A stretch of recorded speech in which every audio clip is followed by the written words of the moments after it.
Yes, hi, it's Rob from Dexterous Instruments. Welcome. We're excited here to show you our locking ply connector.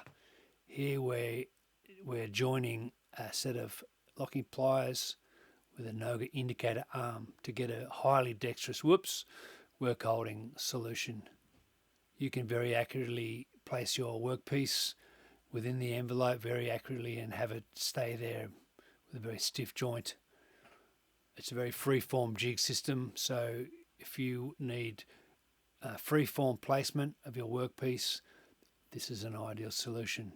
So we've connected our locking ply connector using the dovetail connection on our indicator to our locking pliers. These ones are great. They're 4 inch, they're small, long nose, highly dexterous.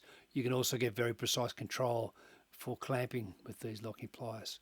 Check it out. This is our locking ply connector for joining your standard locking pliers with indicator arms.